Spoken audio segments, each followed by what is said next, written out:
तो यहाँ है अध्याय 6 कणों के निकाय तथा घूर्णी गति।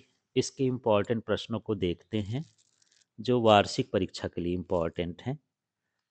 तो जड़त्व आघूर्ण का एसआई मात्रक क्या है?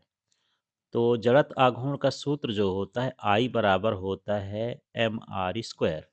तो एम का मतलब क्या है? किलोग्राम। और आर का मतलब क्या है? मीटर, दूरी। और स्क्वायर है तो ये क्या हो गया? Kilogram metre square. ये प्रश्न दो तरह से आता है। यदि हम पूछे सिर्फ जड़त्व का एसआई मात्रक तो किलोग्राम भर होगा। जड़त्व का क्या होगा? किलोग्राम, क्योंकि जड़त्व की माप द्रव्यमान होती है। और जड़त्व आघूर्ण होगा तब क्या हो जाएगा?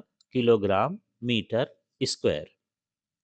अब यहाँ पर देखते हैं, इसका दूसरा प्रश्न है किसी बल युग्म का आघूर्ण।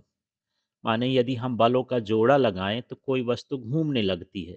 जब घूमने लगती है तो वह उस बिंदु पर निर्भर नहीं करती है जिसके परितः आघूर्ण ज्ञात करते हैं। वो बिंदु पर निर्भर नहीं करती कि किसके सहारे वो घूम रहा है। तो इसका ऑप्शन ये वाला ठीक है। अब ये चौथे नंबर का प्रश्न देखते हैं। एक दृढ़ पिंड को यांत्रिक संतुलन में होने के लिए क्या आवश्यक है? ये कभी कभी 2 नंबर में भी पूछ देता है। तो इसमें दो चीजें होना चाहिए कि नेट बाह्य बल का मान क्या होना चाहिए? शून्य। और नेट बाह्य बल आघूर्ण का मान भी क्या होना चाहिए? शून्य। मतलब ए और बी दोनों आवश्यक है। तो कोई भी वस्तु तभी संतुलन में रहती है जब बल का मान भी शून्य हो और बल आघूर्ण का मान भी शून्य हो। ठीक है, तो इसे आपको समझना है। इसके बाद ये प्रश्न है, किसी पिंड का वह बिंदु जिस पर पिंड का समस्त द्रव्यमान केंद्रित माना जाता है उसको क्या कहा जाता है? द्रव्यमान केंद्र। और मैं कई बार बता चुका हूँ कि ये विकल्प में है तो इसका मतलब नहीं है कि ये विकल्प में ही आएगा। ये किसी भी फॉर्मेट में आ सकता है। मतलब खाली स्थान में, जोड़ी में, सत्य सत्य में, बस आपको ये समझना है कि इस तरह का प्रश्न होता है। अब इसमें देखो, घूर्णन गति में सभी कणों का रेखीय वेग होता है। तो रेखीय वेग क्या होता है? अलग अलग।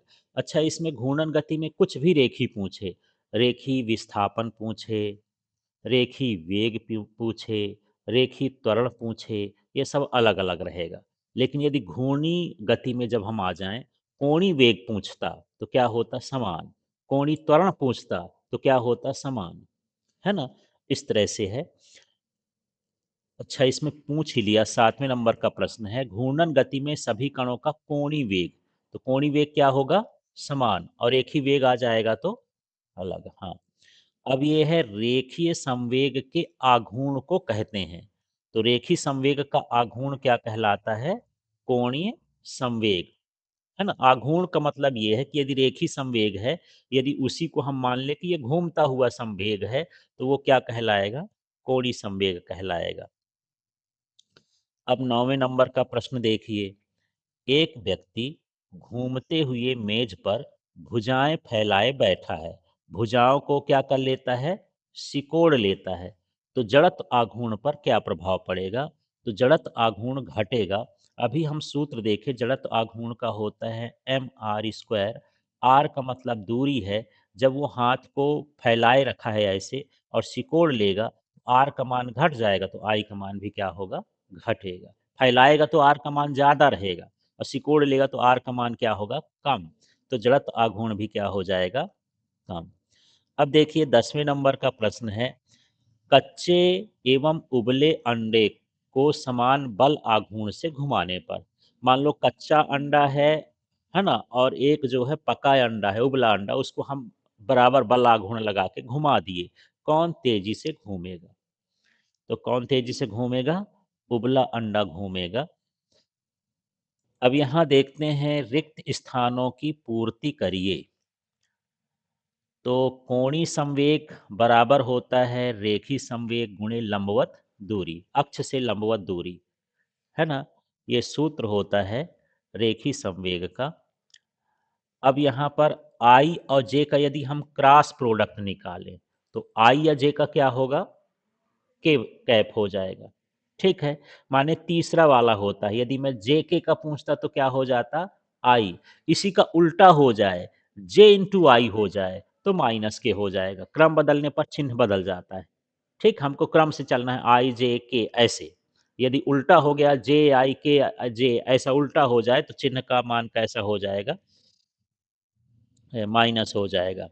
तीसरा देखो, ए वेक्टर में क्रॉस प्रोडक्ट है ए वेक्टर का ही, तो उसी में उसी का जो गुणा होता है, सदिश गुणनफल, उसका मान कितना होता है, शून्य होता है। ठीक है। अब देखिए, वह पिंड जिसमें बल लगाने पर उसके कणों के बीच की दूरी नहीं बदलती है, उसे कौन सा पिंड कहा जाता है, दृढ़ पिंड। ठीक है। तो इस तरह से ये प्रश्न हैं, कुछ प्रश्नों को मैं छोड़ते जा रहा हूं जो इम्पोर्टेंट नहीं है। ये एलके फिजिक्स ऐप में क्वेश्चन बैंक है, नोट्स है, उसमें सारे प्रश्न मिल जाएंगे। तो अब देखते हैं ये 8वें वाले का प्रश्न। ये क्या है, यदि किसी निकाय के कणों पर बाह्य बल शून्य हो तो उसके द्रव्यमान केंद्र का संवेग खाली स्थान होता है। तो ये क्या होगा, नियत। रेखी संवेग का परिभाषा आप लोग पढ़े हो, यदि किसी वस्तु पर बाह्य बल न लगाया जाए तो रेखी संवेग क्या होता है, नियत होता है। इसमें यही अब बोल दिया है कि बाह्य बल शून्य है, माने बाह्य बल नहीं लगाया जाता, तो उसका रेखी संवेग क्या होगा, नियत हो जाएगा। ठीक है। अब यहाँ देखिए, कोणीय संवेग में परिवर्तन की दर क्या कहलाती है, बल आघूर्ण। मान लो यहाँ कोणीय संवेग न लिखता, रेखीय संवेग लिख देता, दोनों आता है। रेखीय संवेग में परिवर्तन की दर खाली स्थान कहलाता है, तो सिर्फ बल होगा। रेखीय संवेग लिखोगे तो क्या हो जाएगा, बल। जो दूसरा नियम होता है ना, एफ बराबर क्या होता है, डीपी अपॉन dt। तो ये है रेखीय संवेग में परिवर्तन परिवर्तन की दर किसके बराबर है, बल के। अब यदि कोणीय संवेग है तो टाउ बराबर होता है dl अपॉन dt। माने ये है कोणीय संवेग में परिवर्तन की दर किसके बराबर होती है, बल आघूर्ण को। तो इस प्रश्न को दो तरह से समझना है, यदि रेखीय संवेग आएगा तो बल भरेंगे, कोणीय संवेग आएगा तो बल आघूर्ण भरेंगे। ठीक है। अब यहाँ पर देखिए, कोणीय वेग को दोगुना करने पर घूर्णी गतिज ऊर्जा गुनी हो जाएगी। तो जो सूत्र होता है के का 1/2 आई ओमेगा स्क्वायर, ये घूर्णी गतिज ऊर्जा के लिए, उसमें एम भी स्क्वायर होता है, इसमें क्या होता है, आई ओमेगा स्क्वायर। तो इसका मतलब ये है, यदि वेग दोगुना करोगे तो वेग का वर्ग हो जाएगा। 2 का वर्ग कितना होता है, 4, इसलिए 4 गुना हो जाएगा, है ना। तो गतिज ऊर्जा तो हमेशा वेग को दुगुना तिगुना करो तो उसके वर्ग के बराबर ही होता है, ठीक है ना, उतना वर्ग के गुना बढ़ जाता है। 11 नंबर का प्रश्न है, जड़त्व आघूर्ण का मान खाली स्थान पर शून्य होता है। तो जड़त्व आघूर्ण का मान अक्ष पर शून्य होता है। जैसे जड़त्व आघूर्ण का सूत्र होता है I = mr², तो r का मान शून्य हो गया, अक्ष माने अक्ष से दूरी है, r का मतलब क्या है, अक्ष से दूरी। तो अक्ष से दूरी नहीं है, ठीक है, अक्ष में दूरी ही नहीं है, तो वहां पर r का मान शून्य लेंगे तो जड़त्व आघूर्ण का मान भी क्या हो जाएगा, शून्य हो जाएगा। ठीक है। अब देखिए 12वां प्रश्न है, यदि किसी घूर्णी गति करते पिंड पर बाह्य बल आघूर्ण न लगाया जाए तो खाली स्थान नियत रहता है। तो क्या नियत रहेगा, कोणीय संवेग। लेकिन इस प्रश्न को ऐसा भी समझना है, यदि आघूर्ण हटा दो, ठीक है, और यहाँ पर लिख दें कि यदि किसी पिंड पर बाह्य बल न लगाया जाए और खाली स्थान नियत रहता है तो क्या भरोगे, रेखीय संवेग, है ना, या संवेग भर सकते हो, सिंपल सा। तो ये दोनों तरह का आता है, इसलिए इसको अच्छे से समझना है। अब यहाँ 14वां प्रश्न है, द्रव्यमान केंद्र पर वस्तु के आकार और खाली स्थान पर निर्भर करता है। द्रव्यमान केंद्र वस्तु के आकार और कहाँ पर, द्रव्यमान के वितरण पर निर्भर करता है। इस तरह से ये सूत्र है। बल आघूर्ण का सूत्र क्या होता है, तो देखो टाउ बराबर होता है r/f। ठीक है। फिर कोणीय संवेग जो होता है r/p। जड़त्व आघूर्ण होता है तो mr² होता है, तो यहाँ पर लिखा है ये mr², है ना, पूरे कणों का है तो सिग्मा लगा है। फिर जो द्रव्यमान केंद्र है, इसका सूत्र ये होता है 1/m सिग्मा mi xi। और जो विघूर्णन त्रिज्या का सूत्र होता है, इस तरह से ये सूत्र होता है। तो इस जोड़ी को देख लेना है। तो यहाँ प्रश्न है, वह बिंदु जिसके परितः किसी पिंड का कुल गुरुत्वीय बल आघूर्ण शून्य हो, क्या कहलाता है? तो क्या कहलाता है? गुरुत्व केंद्र। गुरुत्वीय बल का मान शून्य हो तो उस बिंदु को क्या बोलेंगे? गुरुत्वीय केंद्र। अब किसी त्रिभुज का द्रव्यमान केंद्र त्रिभुज के किस विशेष बिंदु पर होता है? तो ये कहाँ पर होता है? त्रिभुज के केंद्रक पर। मान लो इस तरह का त्रिभुज है, तो यहाँ पर जो इसका है केंद्र, उसके द्रव्यमान केंद्र वहीं पर रहेगा। ठीक है। इसके बाद अगला प्रश्न देखते हैं। तो यहाँ अब 2 अंकों के प्रश्नों को देखते हैं। प्रश्न है, कोई पहिया 1200 आरपीएम, आरपीएम का मतलब राउंड पर मिनट, है ना, 1 मिनट में 1200 चक्कर लगाता है। ठीक, इसको ये समझते हैं। इसका कोणीय वेग रेडियन प्रति सेकंड में ज्ञात करना है। तो सबसे पहले देखो कि ये जो 1200 दिया है, ये आवृत्ति है। थोड़ा तिरछा एफ लिखते हैं या न्यू लिख देते हैं, एफ। एफ बराबर कितना हुआ? 1200। तो 1200 और बटे में 60 क्यों किया होगा? तो यहाँ क्या लिखा है ये? एम। यहाँ क्या लिख दिया हूँ? एस। मतलब मिनट को हमने किस में बदलना है? सेकेंड में। इसलिए 60 का इसमें भाग कर दिए हैं। राउंड पर मिनट है, ये राउंड पर सेकेंड है। ठीक है। अब 60 का भाग करोगे तो कितना आ जाएगा? 20 आरपीएस, 20 राउंड पर मिनट। अब हमको निकालना है पर सेकेंड। हाँ, अब मुझे निकालना है कोणीय वेग। तो कोणीय वेग का सूत्र ये होता है, omega equal to 2 pi F, है ना। या इसको 2 पाई न्यू भी पढ़ देते हैं। जो आवृत्ति होती है उसको एफ से, एन से और न्यू से लिखते हैं, है ना, इस तरह से। तो देखो, मैं ये 2 पाई लिख दिया। एफ का मान कितना आया है? 20, तो 20 लिख दिए। गुणा कर दिए तो ये हो गया 40 पाई रेडियन पर सेकेंड। यहाँ तक भी आप उत्तर परीक्षा में लिख सकते हो। लेकिन आगे यदि सोच रहे हो कि पाई का मान रख दें, तो इसी में देखो, यदि 2 है तो 2 लिखे, पाई का मान 3.14 है, ये 20 है। सबका गुणा कर देंगे तो 125.6 रेडियन प्रति सेकेंड। दोनों उत्तर सही है। इसमें पाई लगा के लिखा है और इसमें बिना पाई का लिखा है। अब इस प्रश्न को देखते हैं। प्रश्न है, जड़त्व आघूर्ण किसे कहते हैं? किसी पिंड का जड़त्व आघूर्ण किन किन कारकों पर निर्भर करता है? तो चलिए, जड़त्व आघूर्ण की परिभाषा है, किसी पिंड का वह गुण जिसके द्वारा वह कोणीय त्वरण में परिवर्तन का विरोध करता है ना। वैसे जड़त्व का ही मतलब है कि अपने स्थिति परिवर्तन का क्या करे? विरोध करे। उसे हम क्या कहते हैं? जड़त्व।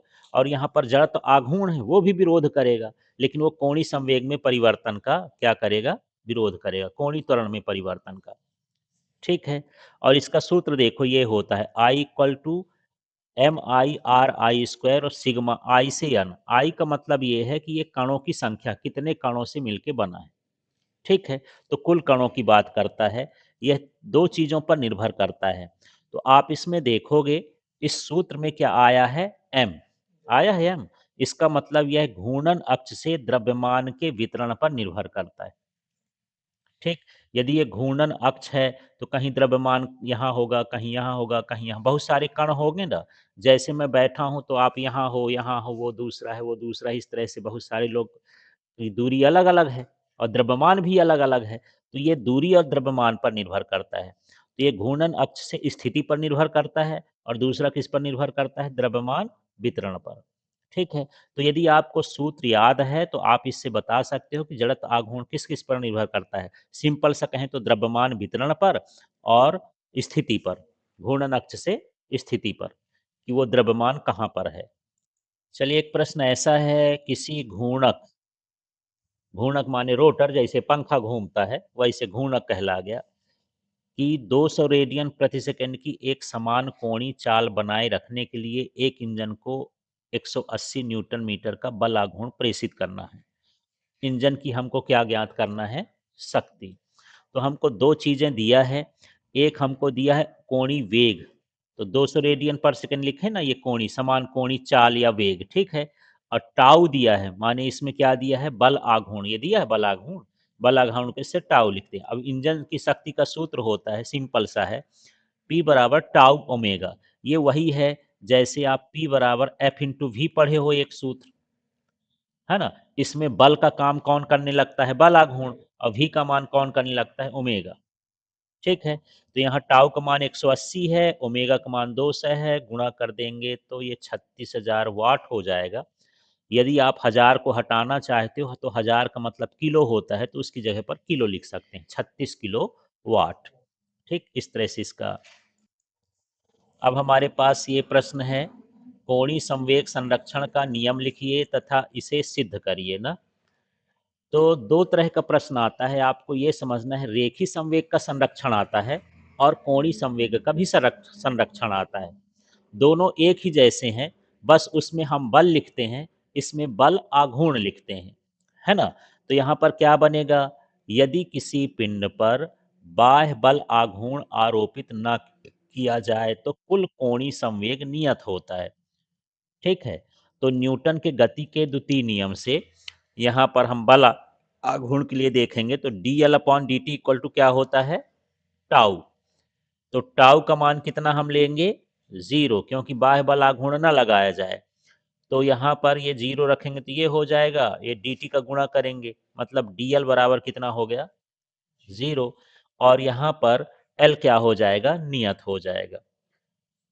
मान लो इसको आपको रेखी संवेग का संरक्षण बताना हो, इसी से एक याद करो दो तैयार हो जाएं। तो क्या क्या करोगे? यदि किसी पिंड पर बाह्य बल न लगाया जाए तो उसका रेखी संवेग क्या होता है? नियत।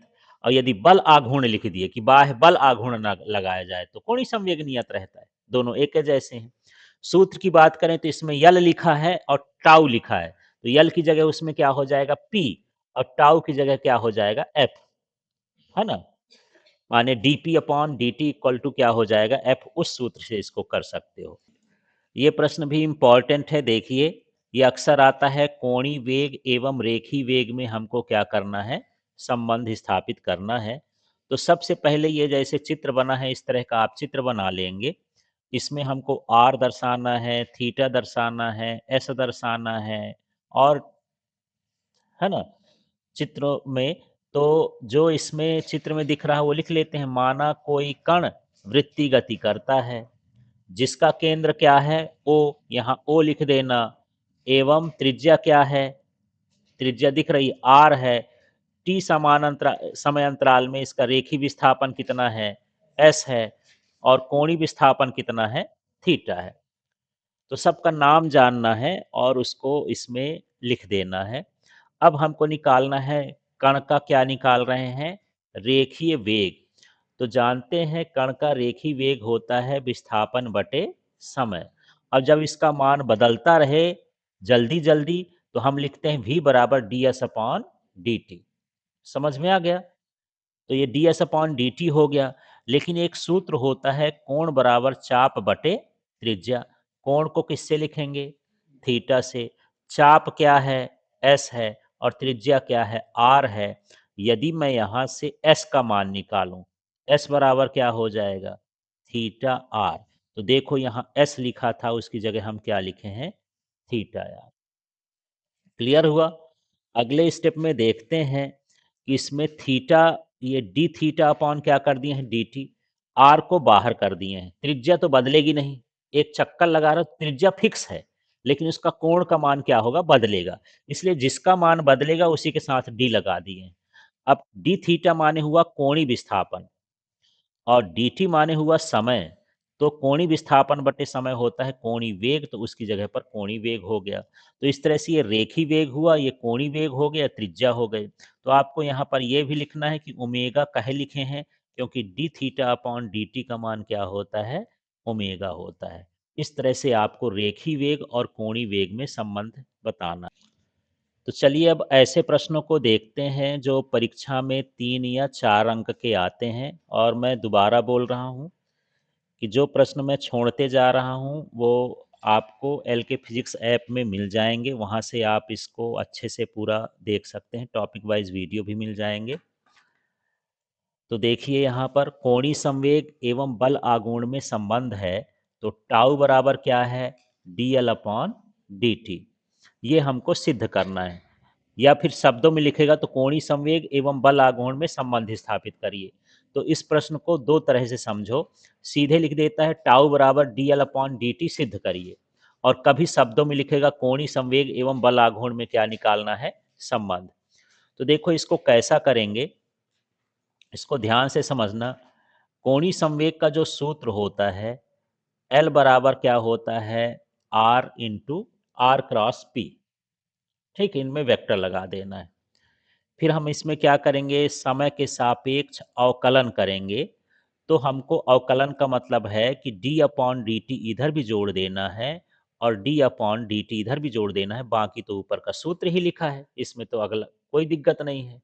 ठीक है, अगले में देखना, इधर वाला तो हम ऐसे ही उतार दिए हैं, लेकिन यहाँ समझना जो अवकलन होता है, तो जैसे मैं यहाँ पर वाई और प्लस जेड का करूं और यहाँ पर डी अपॉन डी एक्स लिख दूं, गुणे में है ये, तो एक बार y बाहर रहेगा तो z कहाँ रहेगा, अंदर।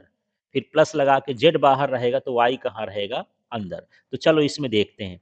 ये मेरे पास है r vector cross p vector, तो एक बार मैं किसको बाहर कर दिया, r को, तो क्या बचेगा dp वेक्टर अपॉन dt। फिर प्लस लगाना है, अब किसको बाहर करोगे, p को, तो अंदर क्या बच जाएगा, r। तो ये हो जाएगा dp, वो p vector into D R vector upon D T vector. तो यहाँ पर आपको ध्यान रखना, इसको आगे पीछे भी लिख सकते हो, कोई जरूरी नहीं कि पहले वाले में आर को, यदि इसमें p बाहर कर दोगे तो आर अंदर आ जाएगा, है ना, कैसे भी कर सकते हो। अब यहाँ पर देखना, अगले स्टेप में ध्यान से समझना, आर वेक्टर की जगह हम आर लिख दिए हैं, लेकिन dp अपॉन dt f होता है, न्यूटन का गति का द्वितीय नियम ना, संवेग में परिवर्तन की दर क्या होता है, बल के बराबर। तो इसको हम क्या लिख दिए हैं, f। फिर ये प्लस को लिख दिए हैं प्लस। p का जो सूत्र होता है, p बराबर क्या होता है, m भी। द्रव्यमान और वेग का गुणनफल संवेग कहलाता है ना, तो p की जगह क्या लिख दें यहाँ, m भी। और dr अपॉन dt माने है v, है ना, स्थिति परिवर्तन या विस्थापन में परिवर्तन की दर क्या कहलाता, वेग। तो ये वेग हो गया। अब यहाँ अगले स्टेप में समझना, आर क्रॉस एफ जो होता है टाउ होता है, आर क्रॉस एफ क्या होता है, टाउ। और अभी हम पढ़े हैं कि यदि हम उसी वेक्टर का उसी वेक्टर के साथ क्रॉस कर दें, क्रॉस गुणनफल निकाल दें, तो इसका मान क्या होता है, शून्य। यहाँ पर देखो हमारे पास v वेक्टर है और ये भी v वेक्टर है, ये क्रॉस प्रोडक्ट है, तो इनका सदिश गुणनफल क्या होगा, शून्य।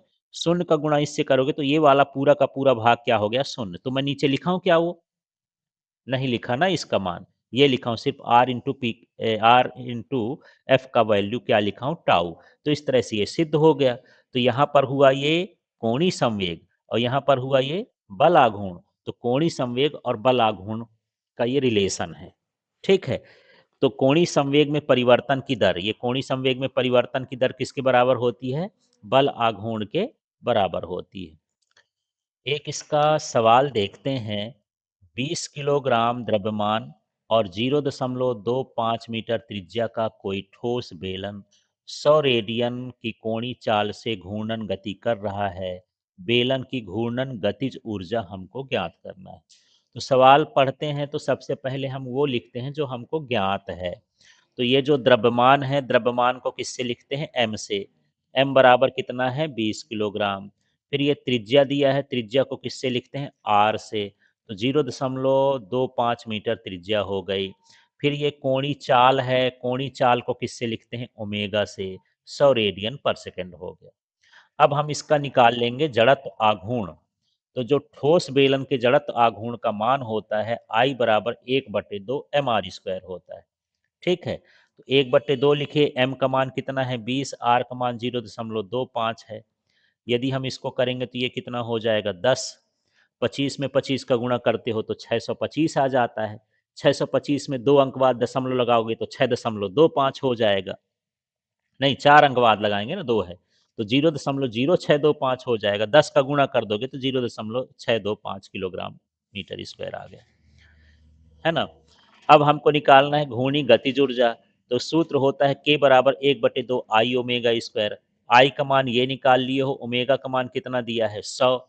अब इसको काटोगे तो इसमें काटोगे तो ये 0.300, ये 125 आ जाएगा। फिर इसका गुणा कर दोगे, ठीक है ना। तो गुणा कर दोगे तो ये हो जाएगा 3125 जूल। इस तरह से प्रश्न है। प्रश्न 5 को देखते हैं। निम्नलिखित का कारण स्पष्ट कीजिए।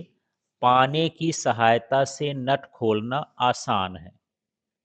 पाना समझते हो ना? तो देखो इसमें पाना को घुमाना पड़ता है, माने बल आघूर्ण का काम है, तो टाउ बराबर क्या होता है? R into F. तो पाना में आर का मान ज्यादा होता है, माने अक्ष से दूरी क्या होती है? ज्यादा, जिससे बल आघूर्ण का मान क्या हो जाता है? ज्यादा। पाना है तो पाना लंबा है ना? तो कह सकते हो कि यहाँ पर लिख सकते हैं कि यहाँ पर बल की क्रिया रेखा से अक्ष की लंबवत दूरी का मान क्या हो जाता है? बढ़ जाता है, जिससे बल आघूर्ण का मान बढ़ जाता है। ये समझो ये है। आर माने क्रिया रेखा। आर माने क्या है? क्रिया रेखा। तो पाने से क्रिया रेखा का मान क्या हो जाता है? बढ़ जाता है, जिससे बल आघूर्ण का मान भी क्या होता है? बढ़ जाता है, और उसका नट खोलना आसान होता है। ठीक। दूसरा देखते हैं। साइकिल के पहिए में स्पोक लगाए जाते हैं। स्पोक समझते हो? ये इस तरह से है, और यहाँ पर ये खोखला कर देते हैं, यहाँ पर ये रिम लगा रहता है। तो क्या होता है? इससे अधिकांश द्रव्यमान कहाँ हो गया? परिधि में। अधिकांश द्रव्यमान कहाँ हो जाता है? परिधि में। जब परिधि में हो जाता है तो जड़त्व आघूर्ण का मान क्या हो जाता है? बढ़ जाता है। ठीक है। जिससे पहिया एक समान रफ्तार से घूमता है, धीरे धीरे धक्का मारते हुए नहीं घूमता, एक समान रफ्तार से घूमता है। ठीक है। इसके बाद यहाँ पर अगला प्रश्न है।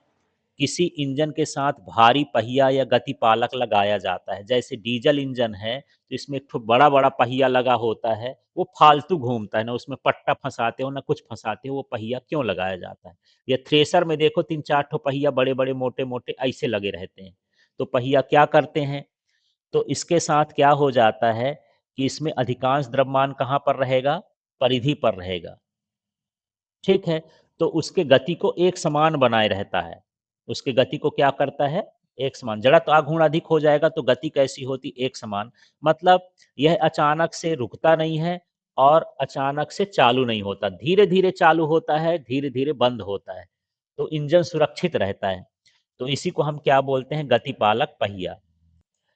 अब चलिए यहाँ पर अगला प्रश्न है, इसको देखते हैं। बल आघूर्ण की गणना कीजिए जबकि किसी कण पर लगाया गया बल का मान ये है। ठीक है। और कण की स्थिति ये है। तो देखो बल आघूर्ण का सूत्र क्या होता है? टाउ वेक्टर बराबर R vector cross F vector. तो हम आर का मान रख दिए, ये वाला आर का मान है, और फिर किसका मान रख दिए? एफ का। अब ये क्रॉस प्रोडक्ट है तो इस तरह से आपको सारणी बनाना है। यहाँ पर क्या लिखोगे? आई, फिर यहाँ लिखोगे जे, फिर यहाँ लिखोगे के, फिर इसकी संख्या आई के साथ यहाँ क्या मानोगे? एक। यहाँ क्या हो जाएगा? -1। और यहाँ भी क्या हो जाएगा? एक। तो देखो आई के साथ एक है तो एक लिखना है, जे के साथ -1 है तो -1, के साथ एक है तो ये एक। एक जनरली लिखा नहीं, जैसे एक्स लिखा है, मैं पूछूं इसका गुणांक कितना है तो इसके सामने क्या लिखा रहता है? एक। लिखा नहीं जाता है, समझा जाता है। तो इसी तरह से इसमें तो कुछ लिखा नहीं तो ऐसे ले लेंगे। ठीक। अगले में देखते हैं। इसका मान कितना है? 7। फिर क्या मान है? 3। फिर क्या मान है?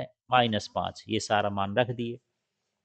अब हम इसका गुणा करेंगे, इसमें हम आई इधर लिखेंगे तो ये 5 का गुणा किससे होगा?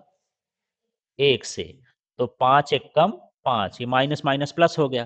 फिर 3 का गुणा किससे होगा? 1 से। तो ये 3 एक कम 3, बीच में माइनस का चिन्ह रहता है। फिर यहाँ माइनस लगाएंगे और यहाँ पर जे लिखेंगे। जब जे का करेंगे तो ये वाला भूल जाओ। अब 1 का गुणा किससे होगा? 5 से। तो कितना हुआ? -5। फिर 7 का गुणा किससे होगा? 1 से। तो 7 एक कम 7, और फिर ये जे हो गया। फिर प्लस लगाएंगे, फिर के लिखेंगे। के लिए इसको छोड़ देंगे, अब इनका गुणा होगा। 3 का गुणा किससे? 1 से। और 7 का गुणा -1, तो -7, बीच में माइनस एक और रहता है, तो क्या हो जाएगा? +7। तो 5 में से 3 घटाएं, कितना हो जाएगा? 2। और -5 -7 जोड़ोगे तो -12, और सामने भी माइनस है तो ये हो जाएगा +12। और फिर ये 7 3 10 के। इस तरह से इसका गुणा करके देखना है। एक इसकी प्रैक्टिस कर लेना ये वाले सवाल की। तो ये प्रश्न है जो 4 अंक में आ सकते हैं, लेकिन आपको ये समझना है जो 3 अंक वाला है वो भी 4 में पूछा जा सकता है, 4 वाला 3 में भी पूछा जा सकता है। तो 3 या 4 अंक में ये प्रश्न पूछे जाएँगे। तो यहाँ पर प्रश्न है सदिश गुणनफल से क्या आशय है? इसके गुण लिखिए। और मैं बताया कि जो बड़े वाले प्रश्न होते हैं, वो सभी फॉर्मेट में आ जाते हैं। 1 नंबर, 2 नंबर, 3 नंबर, 4 नंबर। कोई एक चीज़ पूछ लिया उसके भीतर का तो 1 नंबर, 2 चीज़ पूछ लिया तो 2 नंबर। सब कुछ पूछ लिया 3 नंबर 4 नंबर ऐसे होता है। तो बड़े प्रश्न हर फॉर्मेट में होते हैं। तो यहाँ पर प्रश्न है सदिश गुणनफल से क्या आशय है? इसके गुण लिखिए। तो जब 2 सदिश राशियों का गुणनफल कैसा हो? सदिश प्राप्त हो। तो इसे हम क्या कहते हैं? सदिश गुणनफल। सदिश का गुणा करें और सदिश ही मिले तो हम क्या बोलेंगे? सदिश गुणनफल। ठीक है। तो देखो इसका सूत्र होता है ए वेक्टर क्रॉस भी बोलते हैं, ये क्रॉस बी वेक्टर बराबर क्या होता है? ए बी साइन थीटा, इसका सूत्र होता है। अब इसका गुण लिखना है तो 3 कोण तो ध्यान रखिए, एक बार 0 रखना है, एक बार 90 रखना है, एक बार 180 रखना है, फिर एक क्रम विनिमय बताना है, वितरण नियम बताना है ना? 5 ठो गुण ऐसे सीधे सीधे निकल आएंगे। तो देखो जब दोनों समांतर हों, समांतर होने का मतलब थीटा का मान कितना हो जाएगा? 0। तो साइन 0 का मान 0 हो गया माने 0 हो गया। समांतर होने पर जो सदिश गुणनफल का मान होता है वो क्या होता है? शून्य। अदिश गुणनफल लंबवत होने पर शून्य होता है। ये किसमें होता है? समांतर। खाली स्थान में यही पूछ देता है। अब इसका खाली स्थान कैसे बनेगा? यदि 2 सदिश समांतर हैं तो उनका सदिश गुणनफल खाली स्थान होगा। तो सदिश गुणनफल क्या होगा? शून्य होगा। ऐसे ही। ठीक है। अब अगली बार में हम इसका लंबवत ले लेते हैं। तो यदि दोनों सदिश लंबवत हो माने थीटा का मान कितना होगा? 90। तो साइन 90 का मान 1 होता है, इसकी जगह 1 रख देंगे तो हमारे पास क्या आ जाएगा? A B. ठीक है। इसके बाद यदि दोनों सदिश क्या हो? विपरीत हो। विपरीत होने का मतलब उनके बीच कितने का कोण बनेगा? 180 का। साइन 180 का मान क्या होता है? शून्य। है ना? तो शून्य का गुणा करोगे तो सब कुछ क्या हो जाएगा? शून्य। फिर देखो यह क्रम विनिमय नियम का पालन नहीं करता है ना? जैसे A vector cross B vector है, तो ये minus B vector cross A vector के बराबर होता है, ऋणात्मक मान हो जाता है। मानिए क्रम विनिमय नियम का पालन नहीं करता, पलटने पर इसका चिन्ह भी बदल गया, बराबर तो नहीं आया ना? ठीक है। यह वितरण नियम का पालन करता है। जैसे ए का गुणा यदि हम ये बी प्लस सी को जोड़ करके ए का गुणा कर दें तो वही आएगा, या फिर गुणा करके जोड़ दें तब भी वही आएगा। इसको वितरण नियम कहते हैं। तो ये वितरण नियम का पालन करता है। इसके बाद देखते हैं यदि हम उसी सदिश में उसी का गुणा कर दें, ए वेक्टर और ए वेक्टर में गुणा करेंगे तो कोण कितना रहेगा? 0। साइन 0 का मान 0 हुआ तो 0 हो गया। तो अभी हम एक सूत्र लगाए थे ना, वी वेक्टर वी का मान हम क्या ले लिए थे? 0। क्योंकि उसी में उसी का गुणा क्या होता है? 0 होता है सदिश गुणा। अब एकक सदिश में देखो, यदि i का गुणा i से करोगे, j का गुणा j से करोगे, k का गुणा k से करोगे तो उसका मान क्या होगा? शून्य। अभी देखो ना उसी में उसी का गुणा क्या होता है? शून्य। लेकिन यदि i का j से करोगे तो k आएगा, और j से i का कर दोगे तो माइनस k आ जाएगा। ठीक है, उल्टा नहीं करना है। जे से के का करोगे तो क्या होगा? आई, और के से आई का करोगे तो जे। ये चक्र होता है। यहाँ आई लिख दो, यहाँ जे लिख दो, यहाँ के। यदि इधर से आप घूमते हो, आई में जे का गुणा करोगे तो के आएगा, जे में के का करोगे तो आई आएगा, है ना? लेकिन उल्टा करो, आई में के का गुणा कर दो तो माइनस जे आने लगेगा। ठीक है, उल्टा इधर से जाने लगेंगे एंटी क्लॉकवाइज, क्लॉकवाइज घड़ी की दिशा में, तो फिर वो उल्टा हो जाता है। ठीक। अब ये भी प्रश्न इंपॉर्टेंट है।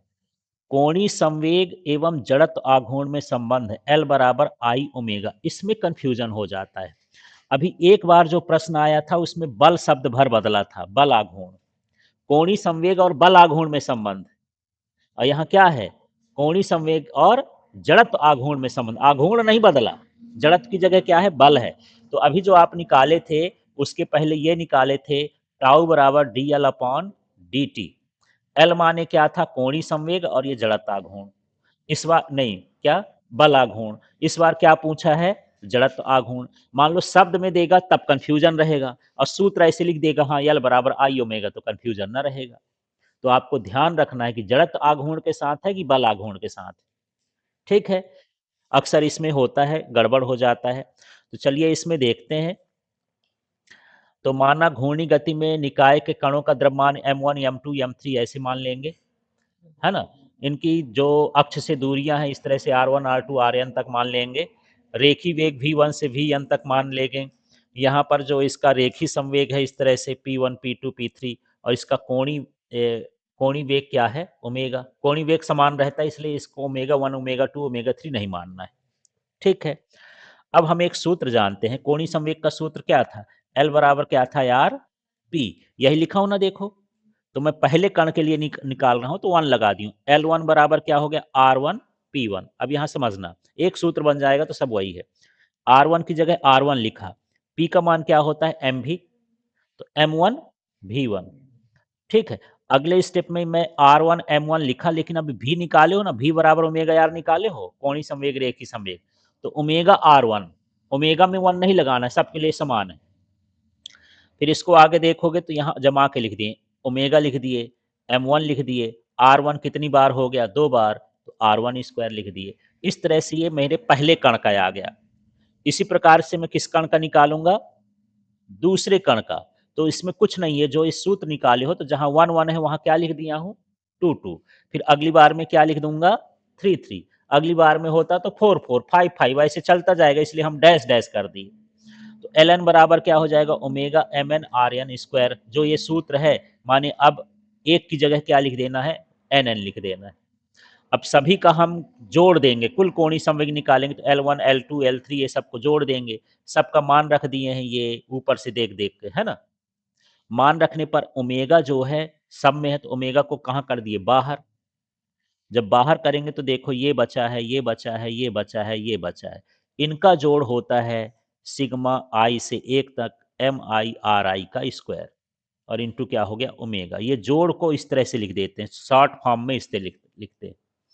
इसका मतलब क्या होता है? आई जड़त्व आघूर्ण। एल बराबर कितना हो गया? आई ओमेगा। इस तरह से इस सवाल को करना है। अब ये प्रश्न है, बल आघूर्ण और जड़त्व आघूर्ण में संबंध, टाउ बराबर क्या निकालना है? आई अल्फा। तो पहले हम कणों का द्रव्यमान लिख देंगे कि कणों का जो द्रव्यमान है वो क्या है? m1 m2 m3 mn, है ना? अक्ष से दूरियां भी वही लिखोगे। इसमें त्वरण लिख देंगे, रेखी त्वरण, है ना? 1 2 3 ऐसे लगा देंगे। और इस कणों में जो बल लगता है बल को भी लिख देंगे इस तरह से। और यहाँ पर कोणीय त्वरण का मान कितना है? अल्फा है। कोणीय चीज हर चीज के लिए समान होगा, कोणीय वेग समान होता है, कोणीय त्वरण समान होता है। अब बल आघूर्ण का सूत्र यहाँ देखना है। टाउ इक्वल टू क्या होता है? R F. बस 1 1 लगा देना है। R1 एफ का मान कितना होता है? M A. 1 1 लगा देना है।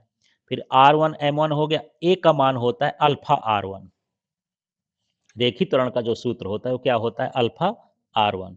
तो यहाँ पर ये अल्फा में कर लिया और यहाँ M1 कर लिया। R1 R2 दो बार हैं तो ये हो गया R1 का स्क्वायर। अब आपको अगली बार में यहाँ पर इसी प्रकार लिख करके एक बार क्या लगा देना है इसी सूत्र में? 2। फिर इसी में क्या लगा देना है? 3। इसी में क्या लगा देना है? n। और इसके बाद सबको क्या कर देना है? जोड़ देना है। जोड़ने पर सबका क्या रख दोगे? मान। मान रखने पर अल्फा क्या करोगे? कॉमन करोगे। और इसका जो मान है ये हो जाएगा सिग्मा आई 1 से लेके n तक एम आई आर आई का स्क्वायर, और ये हो गया बाहर अल्फा। अब इसका मान क्या होता? आई, तो टाउ इक्वल टू क्या हो गया? आई अल्फा। अब देखिए यहाँ पर घूर्णी गतिज ऊर्जा किसे कहते हैं, इसका व्यंजक स्थापित करना है। तो इन सभी में तो वही देख रहे हो। सबसे पहले हमको कणों का क्या लिखना होता है? द्रव्यमान। फिर कणों की हमको क्या लिखना है? दूरी।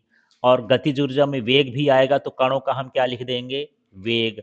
फिर हम यहाँ पर क्या लिख देंगे? कोणीय वेग। कोणीय वेग एक समान रहेगा तो इसमें नहीं लिखना है इस तरह से। अब सूत्र गतिज ऊर्जा का लगाना है। गतिज ऊर्जा का सूत्र क्या होता है? 1/2 mv स्क्वायर। बस यहाँ पर 1 लगाना है, यहाँ 1 लगाना है, यहाँ 1 लगाना है। अब बदलो देखो, v का मान क्या होता है? ओमेगा यार, या R1 ओमेगा जो भी है। तो इसका स्क्वायर है तो स्क्वायर स्क्वायर खोल देंगे तो इस तरह से आ जाएगा। ठीक है। अब हम इसी तरह से किसके लिए लिखेंगे? दूसरे कण के लिए। फिर किसके लिए लिखेंगे? तीसरे कण के लिए। फिर किसके लिए लिखेंगे? n के लिए। बस आपको ध्यान रखना है कि जब पहले दूसरे के लिखेंगे तो एक की जगह दो दो लिख देंगे, तीसरे की जगह लिखेंगे तो एक की जगह तीन तीन, और जब n का लिखेंगे तो एक की जगह क्या क्या? nn। ठीक है। और इसके बाद तीनों को क्या करना है? जोड़ देना। सब में तो तरीका वही है। जोड़ने के बाद जो ओमेगा स्क्वायर है सभी में, तो इसको बाहर कर देंगे, ये पूरा इस तरह से आ जाएगा। इसका मान शॉर्ट फॉर्म में इस तरह से होता है ना? और इसको हम क्या लिख देते हैं आई, तो ये ओमेगा स्क्वायर हो गया, मतलब ये हो गया 1/2 आई ओमेगा स्क्वायर, ये इसका मान हो गया गतिज ऊर्जा। तो गतिज है, दो सदिश हैं, एक का मान क्या है, ए बराबर ये और बी बराबर ये है। इसका हमको अदिश गुणनफल भी ज्ञात करना है और क्या ज्ञात करना है, सदिश। तो अदिश तो सरल रहता है, देखो ए का मान लिख लिए हैं, बी का मान लिख लिए हैं, अदिश गुणनफल निकाल रहे हैं। ए वेक्टर डॉट क्या हो गया, बी वेक्टर। ये ए का मान लिख लिए, ये बी का मान प्रश्न से देख के लिख लिए। अब इसमें क्या होता है, इस 3 का गुणा क्या होगा, 2 से, आई का आई के साथ होता है, बाकी जीरो हो जाते हैं इसलिए नहीं करते। 3 का गुणा 2 से होगा तो ये माइनस है, तो 3 दूनी कितना हुआ, 6। फिर यहाँ पर 4 का गुणा किससे होगा, तो 4 का गुणा किससे होगा, 1 से, जे के साथ 1 है, तो 4 एक कम 4, माइनस है तो -4। अब 5 का गुणा किससे होगा, 3 से, तो -15। अब सब माइनस में है तो इकट्ठा जुड़ जाएंगे, तो 6 4 10 और 15 कितना हो गया, 25, -25 इसका मान आ गया।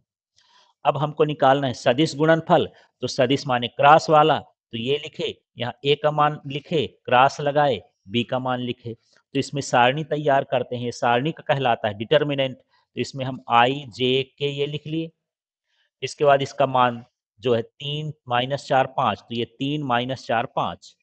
इसके बाद इसका मान -2 1 -3, तो -2 1 ये -3 हो गया। ठीक। अब इसके बाद यहाँ पर हम इसका गुणा करेंगे, तो हमको आई लिखना है ना, ये आई लिखे हैं तो इनका गुणा होगा, 4 तिहाई 12, माइनस माइनस प्लस हो जाएगा, और माइनस 5 एक कम 5, तो इस तरह से ये हुआ। फिर यहाँ माइनस ही लगता है सेकेंड वाले में, फिर ये जे वाला है तो इसको हटा देंगे। अब 3 का गुणा किससे, -3 से, तो कितना होगा, -9। फिर 2 का गुणा किससे, 5 से, तो 2 पंचे 10, -10 होगा, बीच में भी माइनस रहता है, तो +10 हो गया। फिर ये प्लस हुआ, ये के हुआ। अब ये 3 का गुणा किससे होगा यार, ये के वाला निकाल रहे हैं, तो 3 का गुणा किससे हुआ, 1 से, तो 3 एक कम 3, और -2 का गुणा किससे, -4 से, तो 4 दूनी 8 हो जाएगा, +8, बीच में माइनस है ही। 12 में से 5 घटाओगे तो 7, है ना? और ये 9 में से 10 घट जाएगा तो 1 आएगा, तो ये 1 लिखा नहीं जाता, माइनस जे लिख दिए। और 8 में से 3 जाएगा तो -5 आएगा, तो माइनस के। इस तरह से यहाँ पर इसका क्या हो जाएगा, सदिश गुणन। तो ये सभी सवाल हैं, अभी समय भी है, इनको एक बार कॉपी में लिख लिख के देखना है, तब आपसे ये अच्छे से बनेंगे।